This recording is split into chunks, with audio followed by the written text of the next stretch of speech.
Em 16 de março de 2009, uma tragédia atingiu a vida do astro de ação Liam Neeson e sua família. E eles nunca se recuperariam totalmente. Natasha Jane Richardson era uma atriz incrivelmente talentosa, que era amada por todos que a conheciam, até que um dia, um acidente nas montanhas encerrou abruptamente sua vida. Provavelmente você já viu um filme em que ela atuou, mesmo que nunca tenha ouvido falar dela antes. A atriz, com uma carreira repleta de estrelas, tinha um impressionante repertório de filmes, performances teatrais e programas de TV que remontam a 1968. Sua carreira começou aos 4 anos, quando interpretou uma dama de honra no filme de seu pai, A Carga da Brigada Ligeira. A fama corria na família, então não é surpresa que ela acabaria se casando com outra estrela como Liam Neeson. Natasha era filha de Vanessa Redgrave e do diretor-produtor Tony Richardson, e neta de Michael Redgrave e Rachel Kempson. Com esse histórico, era natural que Natasha se tornasse uma atriz. Ela estrelou em filmes como Operação Cupido, O Conto da Aia, Encontro de Amor e A Condessa Branca, ao lado de Ralph Fiennes. Em 1993, Natasha estreou na Broadway e conheceu Liam Neeson. Apesar de ser casada com o produtor Robert Fox, Natasha admitiu estar muito apaixonada por Neeson.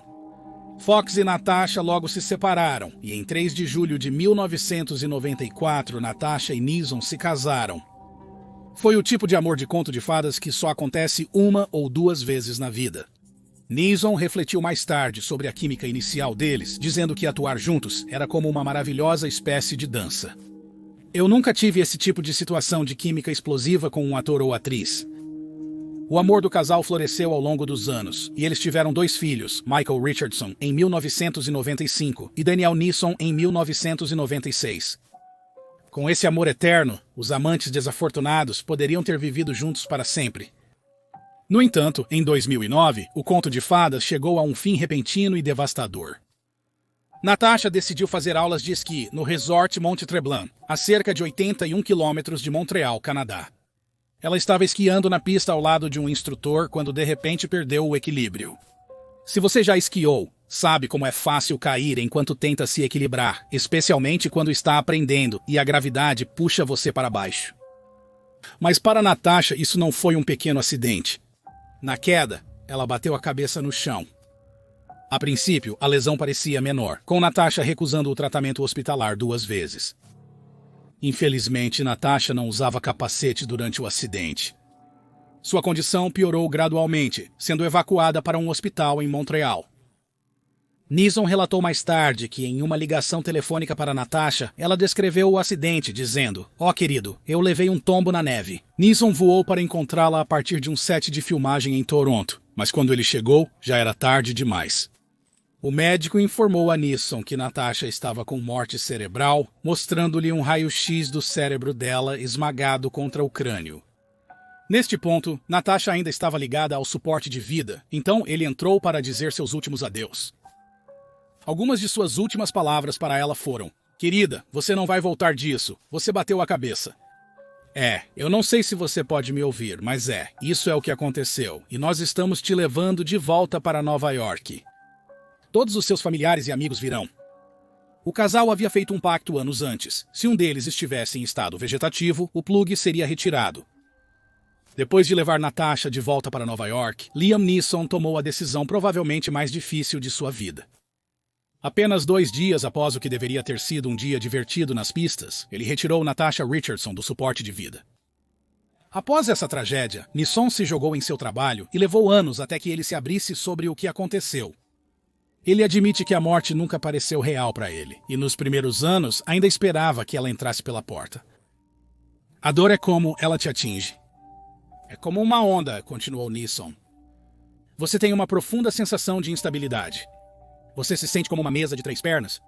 De repente, a terra não é mais estável. E então passa e fica menos frequente. Mas eu ainda sinto isso às vezes." Liam Neeson segue solteiro desde então. Nossa próxima morte de celebridade abalou o mundo e devastou os fãs desta estrela talentosa. Você provavelmente o conhece de Velozes e Furiosos, mas Paul Walker tem uma extensa lista de filmes em seu currículo.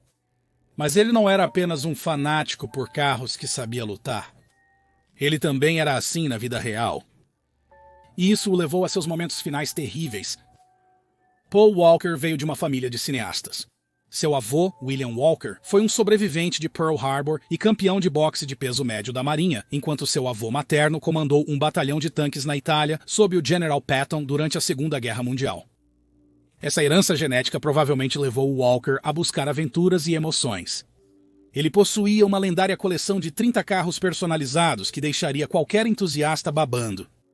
Incluía carros como o Ford GT, o Ford Shelby Mustang, a réplica de Eleanor e, claro, o Nissan Skyline R34 que ele dirigiu nos filmes Velozes e Furiosos. Quando não buscava emoções em seus carros velozes e personalizados, Paul dedicava-se a aprender diversas artes marciais. Suas cenas de luta nos filmes levaram a uma paixão por artes marciais, como jiu-jitsu, taekwondo, jeet kune do e esgrima. Mas ele não era apenas um cara durão. Paul gostava de relaxar em casa com sua filha, Meadow Rain, surfar perto de sua residência em Huntington Beach, passear com seus cachorros e simplesmente dirigir. Infelizmente, seu amor por dirigir e por carros rápidos o levou à sua terrível queda. Tudo começou com Paul participando da instituição de caridade Reach Out Worldwide, durante uma pausa nas filmagens de Velozes e Furiosos 7.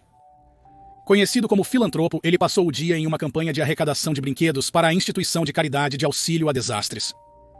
O evento de caridade foi organizado por Walker e seu amigo Roger Rodas em sua loja de carros de alto desempenho. Walker e Rodas deixaram o evento animado em um Porsche Carrera GT. Rodas era um motorista profissional altamente qualificado, porém o Porsche Carrera GT era conhecido por ser difícil de manusear.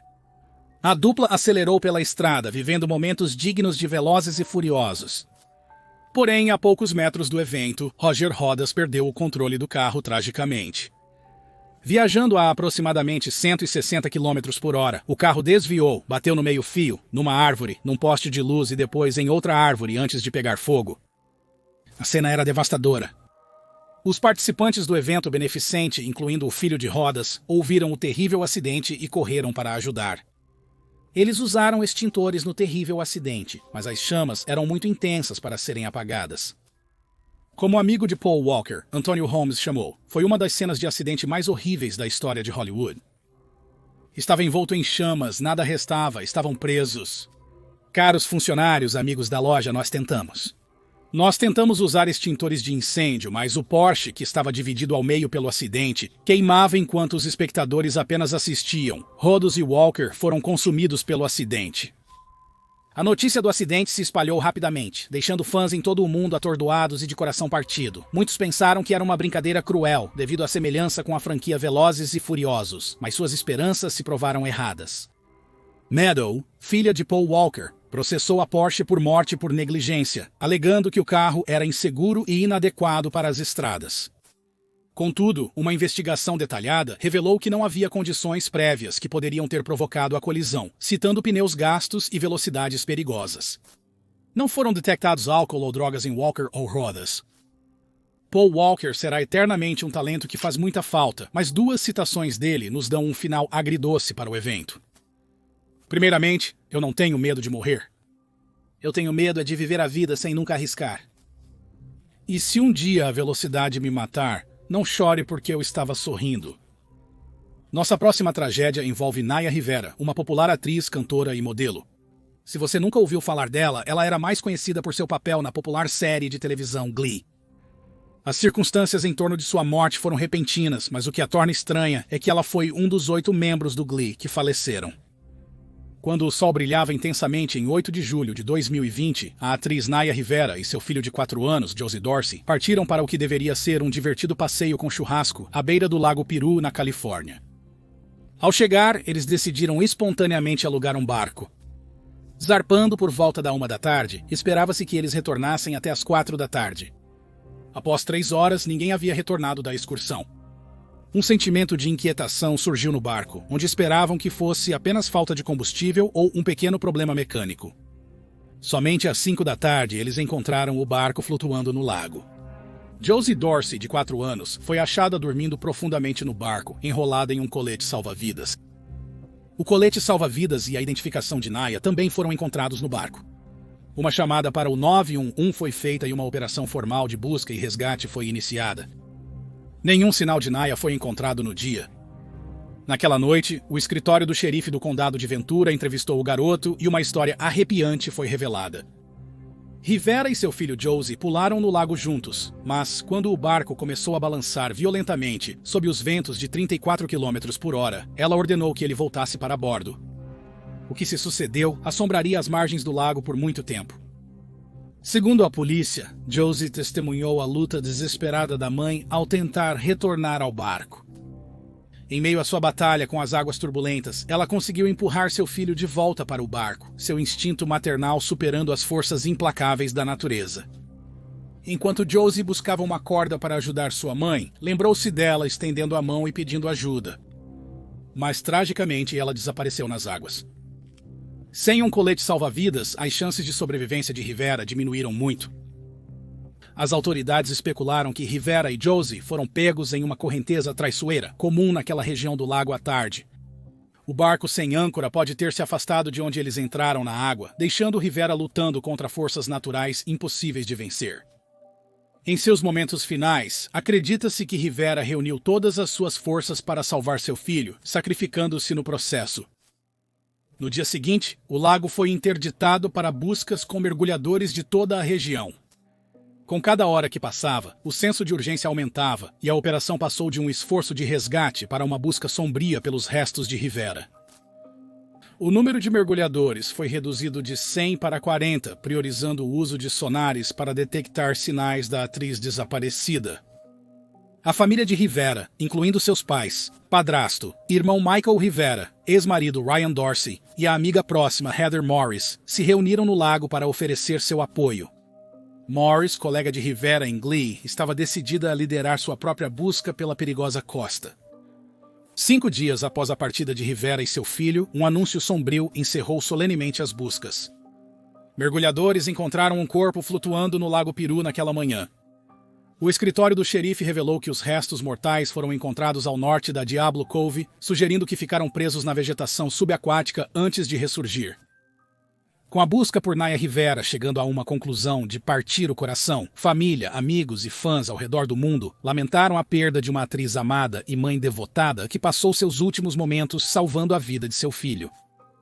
Cliff Simon, sul-africano, veterano da Força Aérea e atleta internacional, possuía uma presença cativante que o destacava em sua carreira versátil. Realizando o sonho de se tornar cidadão americano, Simon viveu em Los Angeles desde o ano 2000 e foi um autor publicado de Noites em Paris, Meu Ano no Moulin Rouge. Desde jovem, Simon perseguiu sua paixão pela natação competitiva, almejando ser o primeiro medalhista de ouro olímpico da África do Sul no esporte. Com a orientação da mãe, ele aprimorou suas habilidades e ganhou reconhecimento nacional na natação e ginástica. No entanto, aos 15 anos, em meio à turbulência da África do Sul, sua família se mudou para o Reino Unido, onde ele continuou sua jornada atlética. Competindo nas eliminatórias olímpicas e se qualificando para as Olimpíadas de Los Angeles de 1984, Simon foi oferecido bolsas de estudo prestigiosas para treinar com a renomada equipe de natação dos Estados Unidos, os Mustangs. Apesar de sua incansável dedicação, ele acabou se sentindo esgotado e desejando uma mudança. Ao voltar para a África do Sul, ele entrou na Força Aérea e ganhou o prêmio atlético mais alto, o Victor Ludorum. Depois do trabalho, Simon iniciou uma nova jornada no setor de entretenimento. Combinando seu atletismo e carisma, ele conseguiu um emprego como artista no icônico teatro Moulin Rouge, em Paris. A partir daí, ele passou a viajar o mundo, cativando o público como dançarino e acrobata em várias produções teatrais.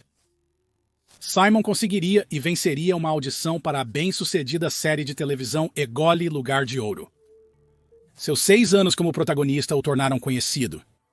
Buscando melhor qualidade de vida e oportunidades, Simon imigrou para os Estados Unidos com sua esposa.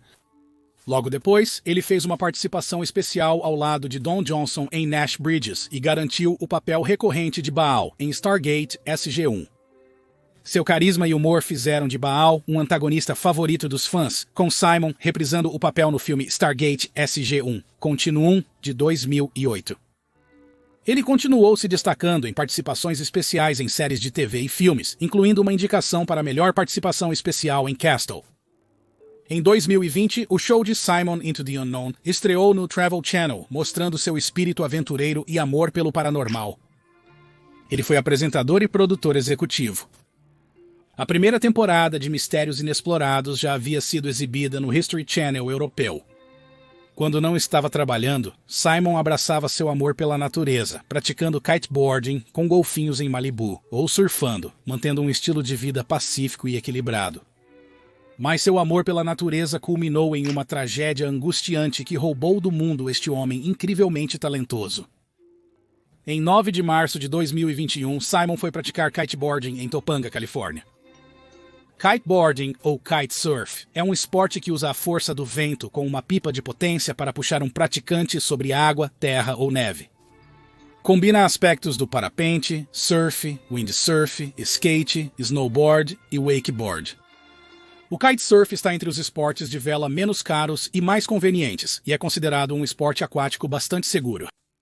O maior perigo com o kitesurf é a imprevisibilidade do vento. Se você estiver sobrecarregado, ou seja, com um vento muito forte e uma pipa muito grande, o risco de ser levado alto para o ar aumenta. Uma vez lançado, você pode ser carregado por uma distância considerável e colidir com barcos, paredes de rocha, carros, casas, árvores e até linhas de energia. Segundo a esposa, a praia era o templo de Simon, onde ele ia para clarear a mente. Ele havia sido instrutor de windsurf e esqui aquático e era um nadador forte. Mas naquele dia a natureza se viraria contra ele. Não foram divulgados muitos detalhes sobre os trágicos eventos que ocorreram, mas especula-se que um vento forte pegou a pipa de Simon e levou a uma terrível queda que tirou sua vida. Cliff Simon morreu aos 58 anos após uma vida repleta de aventura, emoção e paixão. Sua esposa, Colette Simon, comentou após sua morte que ele dizia que atuar é o que eu faço, é apenas uma parte de quem eu sou. E ele era muito mais, um verdadeiro original, um aventureiro, um marinheiro nadador, dançarino, ator e autor. Há um vazio enorme, onde ele uma vez esteve nesta terra. Ele foi amado por muitos para mencionar e teve um grande impacto em tantas vidas. Se você é fã de rally e carros de drift, então provavelmente já ouviu falar de Ken Block. Mesmo que não o conheça, provavelmente já viu suas manobras insanas de drift na internet. Ele não apenas cofundou a DC Shoes, como também levou o rally a alturas extremas com sua série Gymkhana de manobras extremas. Nascido em 21 de novembro de 1967, a jornada de Block começou como piloto profissional de rally e cofundador da DC Shoes. Seu legado como um motorista audacioso e preciso será eternamente admirado. Em 2005, Block embarcou em sua carreira nacional de rally com a Vermont Sports Car, dirigindo um Subaru WRX Subaru Técnica International de 2005. Durante sua carreira no rally, ele superou os limites do esporte e demonstrou habilidades extraordinárias de condução. Destaques incluem suas performances em eventos como Snowdrift, Rally America e o Campeonato Global de Rallycross. Embora a habilidade de corrida de Block seja inegável, ele é talvez mais conhecido por sua inovadora série de vídeos Gymkhana, que apresentava manobras de precisão que pareciam desafiar as leis da física. Seu incrível talento mantém os espectadores vidrados, nos encantando com belas cenas de derrapagem em câmera lenta. Um de seus momentos mais marcantes foi uma derrapagem na frente de um trem em movimento, demonstrando sua coragem e precisão. Os talentos de Block iam além do rally e das manobras radicais. Como um atleta versátil, ele também competiu em vários esportes de ação, incluindo skate, snowboard e motocross. Essa paixão por atividades de adrenalina o levou a cofundar a Hoonigan Industries, uma marca de roupas para entusiastas de automóveis. Além de seu trabalho com a Hoonigan, Block continuou a evoluir sua série Gymkhana, com cada nova parcela apresentando acrobacias incríveis e locais impressionantes. Em Gymkhana 9, Block executou algumas de suas manobras mais arriscadas, pilotando em alta velocidade um hatchback pelas ruas de Buffalo, Nova York. A incansável busca de Ken Block por experiências de condução inovadoras consolidou seu status como um showman de rally dos tempos modernos. Dada sua audácia, seria de se esperar que Block tivesse morrido tentando uma manobra mais insana do que já fizera. Infelizmente, sua morte veio em um momento que ninguém esperava. Em 2 de janeiro de 2023, Block foi andar de snowmobile com amigos perto de seu rancho em Woodland, Utah. Em algum momento do dia, Block se separou do resto do grupo. A tragédia ocorreu enquanto Block navegava por uma encosta íngreme. Ao pilotar a moto de neve na colina, seu centro de gravidade mudou e o veículo tombou, com a máquina de 227 kg caindo sobre ele. Os demais pilotos alcançaram-no e encontraram a cena horrível. O gabinete do xerife do condado de Wasatch recebeu uma chamada sobre o acidente às 2 da tarde e logo divulgou esta declaração. O motorista, Kenneth Block, um homem de 55 anos de Park City, Utah, estava pilotando um snowmobile em uma encosta íngreme quando o snowmobile capotou, caindo em cima dele. Ele foi declarado morto no local devido aos ferimentos do acidente. Ele deixa sua esposa, Lucy, e sua filha, Leah Block, que continua seu legado no rally. Após o acidente, ela disse: "Ontem eu não perdi apenas meu pai, perdi meu melhor amigo. Ele era meu mundo inteiro e a pessoa que eu mais admirava. Não importa o que eu fazia, ele estava sempre lá para me apoiar." A última tragédia de celebridade em nossa lista chocou o mundo. Lembro-me de ouvir sobre sua morte quando tinha 9 anos e todos comentavam sobre o assunto. Suas contribuições ambientais serão sempre lembradas e ele ensinou e inspirou pessoas de todos os lugares.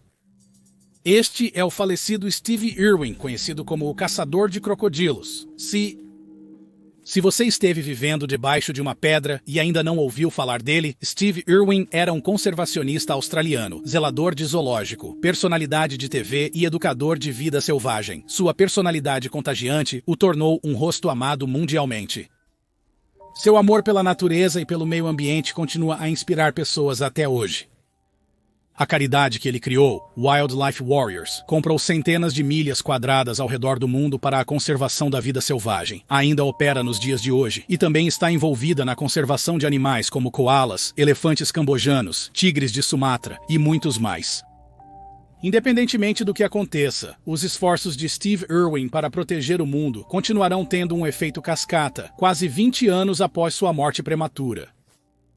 Foi no 4 de setembro de 2006. Irwin e sua equipe estavam no Recife Beach, perto de Port Douglas, em Queensland, filmando o documentário subaquático Os Mais Mortais dos Oceanos. Devido ao mau tempo, houve uma pausa nas filmagens, então Irwin decidiu fazer snorkeling e filmar cenas para o programa de TV de sua filha Bindi. Irwin tinha uma regra de que, não importa o que aconteça, as filmagens sempre continuam. Enquanto flutuava nas águas rasas, ele se aproximou perigosamente de uma arraia. Ele se aproximou para filmá-la nadando para longe, mas a arraia de 6'7" ficou assustada. O que se seguiu foi tão terrível que as imagens nunca foram divulgadas e supostamente foram destruídas. É uma das únicas gravações de uma arraia atacando um ser humano. A arraia de cauda curta ficou agressiva e atacou Irwin com sua cauda afiada. Estima-se que a arraia esfaqueou Irwin perto de 100 vezes em questão de segundos. Danos graves foram causados ao seu peito e região torácica, muito graves para Steve Irwin se recuperar. A equipe correu para socorrê-lo, mas o dano era muito grande para que algo pudesse ser feito. Justin Lyons, que filmava o incidente, disse a Steve: "Pense em seu filho, Steve. Aguente firme. Aguente firme. Aguente firme." E ele calmamente olhou para mim e disse: "Estou morrendo." E essa foi a última coisa que ele disse. Steve Irwin tinha apenas 44 anos quando morreu. Agradeço por assistir e até a próxima. Seja ousado e viva com coragem.